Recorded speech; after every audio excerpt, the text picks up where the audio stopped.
కురుక్షేత్ర యుద్ధం ప్రారంభమయ్యే ముందు ఒక దాని తర్వాత ఒకటి శంఖాలు మోగుతున్నాయి.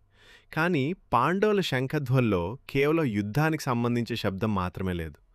ప్రతి శంఖానికి ఒక పేరుంది, ఒక అర్థం ఉంది, ఒక సందేశం ఉంది. యుధిష్ఠిరుడి అనంత విజయం, నకులుడి సుఘోషం, సహదేవుడి మణిపుష్పకం. అసలు ఈ మూడు పేర్ల వెనుక దాగిన అర్థం ఏమిటి? ఇది సాధారణ యుద్ధం కాదు. ఒకవైపు కౌరవుల అపారమైన సైన్యం, మరోవైపు ధర్మం కోసం నిలబడిన పాండవులు. యుద్ధభూమిలో ప్రతి యోధుడి గుండెలో ఉద్వేగం ఉంది. ఆ సమయంలో శంఖధ్వనులు ఆకాశాన్ని కంపింపజేస్తున్నాయి.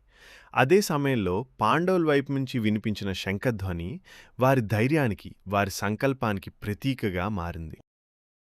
అనంత విజయం రాజా కుంతీపుత్రో యుధిష్ఠిరః నకులః సహదేవశ్చ సుఘోషమణిపుష్పకౌ. ఈ శ్లోకంలో శ్రీకృష్ణుడు, యుధిష్ఠిరుడు, నకులుడు, సహదేవుడు పూరించిన శంఖాల గురించి వివరిస్తున్నాడు. కానీ ఈ శంఖాలకున్న పేర్లు కేవలం పేర్లు మాత్రమే కాదు, వాటి వెనుక ఒక ప్రత్యేకమైన భావం దాగుంది. ఇప్పుడు ఆ మూడు శంఖాల పేర్ల అర్థాన్ని ఒక్కొక్కటిగా తెలుసుకుందాం. ముందుగా గుర్తుకు రావాల్సిన పేరు ధర్మరాజైన యుధిష్ఠిరుడు. కుంతీపుత్రుడైన యుధిష్ఠిరుడు తన శంఖాన్ని పూరించాడు. ఆ శంఖం పేరు అనంత విజయం. అనంతం అంటే అంతం లేనిది, విజయం అంటే గెలుపు. అంటే కేవలం ఒక యుద్ధంలో గెలవటం కాదు, ధర్మం చివరికి ఓడిపోదనే నమ్మకానికి ఇదొక ప్రతీకగా మన ఈ పేరును భావించొచ్చు. యుధిష్ఠిరుడి గొప్పతనం అతని శక్తిలో మాత్రమే లేదు, అతని ధర్మనిష్టలో ఉంది. ఎన్నో అవమానాలు ఎదురైనా, ఎన్నో కష్టాలు వచ్చినా అతను ధర్మాన్ని వదల్లేదు. అందుకే అనంత విజయం అనే పేరు మన జీవితానికి కూడా ఒక గొప్ప సందేశాన్ని ఇస్తుంది. మనం నిజాయితీగా, ధర్మబద్ధంగా నడిచే మార్గంలో ఉన్నప్పుడు విజయం వెంటనే కనిపించకపోవచ్చు, కానీ సరైన మార్గంలో నడిచే సంకల్పం ఎప్పుడూ వృధా కాదు. తర్వాత ఈ శ్లోకం నకులుణ్ణి ప్రస్తావిస్తుంది. పాండవుల్లో అందం, వినయం, యుద్ధ నైపుణ్యం కలిగిన నకులుడు తన శంఖాన్ని పూరించాడు. అతని శంఖం పేరు సుఘోషం. సు అంటే మంచి, ఘోషం అంటే గొప్ప శబ్దం లేదా నాదం, అంటే మధురమైన, శక్తివంతమైన నాదం. యుద్ధభూమిలో ఆ శంఖధ్వని పాండవ సైన్యంలో ధైర్యాన్ని మరింత పెంచి ఉండవచ్చు. నకులుడి తర్వాత అతని సహోదరుడు సహదేవుడు.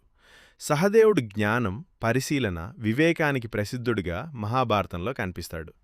అతని శంఖం పేరు మణిపుష్పకం. మణి అంటే అమూల్యమైన రత్నం, పుష్పకం అంటే పుష్పంలా అందమైనది అనే భావాన్ని ఇస్తుంది. ఒకవైపు యుద్ధభూమి, మరోవైపు మణిలా విలువైన, పుష్పంలా పవిత్రమైన పేరు. ఈ పేరులో కూడా ఒక ప్రత్యేకమైన అందం ఉంది. ఒక్కసారి ఊహించండి, యుధిష్ఠిరుడి అనంత విజయం, నకులుడి సుఘోషం, సహదేవుడి మణిపుష్పకం, మూడు శంఖాలు ఒకేసారి మోగుతున్నాయి. ఆ నాదం కేవలం కురుక్షేత్ర యుద్ధభూమిలోని సైనికులకే వినిపించలేదు, అది ఒక సందేశంలా మారింది. మేం సిద్ధంగా ఉన్నాం, ధర్మం కోసం నిలబడటానికి సిద్ధంగా ఉన్నాం. మన జీవితంలో కూడా ఇలాంటి మూడు శక్తులు అవసరం. యుధిష్ఠిరుడి అనంత విజయం మన చెప్తుంది, సరైన మార్గంలో నిలబడే ధైర్యం కావాలి. నకులుడి సుఘోషం మన చెప్తుంది, మన మాటలు, మన ఆలోచనలు ఇతరులకు ధైర్యాన్నివ్వాలి. సహదేవుడి మణిపుష్పకం మన గుర్తు చేస్తుంది, జ్ఞానం, వివేకం మన జీవితానికి విలువైన రత్నాల వంటివి. ఈ మూడు కలిస్తే మన జీవితంలో కూడా ఒక గొప్ప మార్పు మొదలవుతుంది. కురుక్షేత్రంలో శంఖాలు మోగినప్పుడు యుద్ధం ప్రారంభమైంది. కాని భగవద్గీత మనకు చెప్పే అసలు యుద్ధం మనలోనే జరుగుతుంది. భయం ఒకవైపు, ధైర్యం మరోవైపు, అధర్మం ఒకవైపు, ధర్మం మరోవైపు, సందేహం ఒకవైపు, జ్ఞానం మరోవైపు.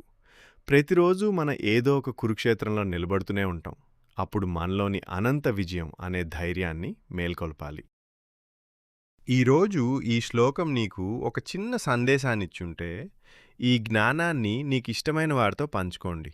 భగవద్గీతలోని ప్రతి శ్లోకం మన జీవితానికి ఒక మార్గదర్శకం.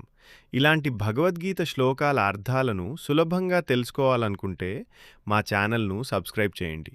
మాతో కలిసి గీతాజ్ఞాన ప్రయాణాన్ని కొనసాగించండి. శ్రీకృష్ణార్పణమస్తు.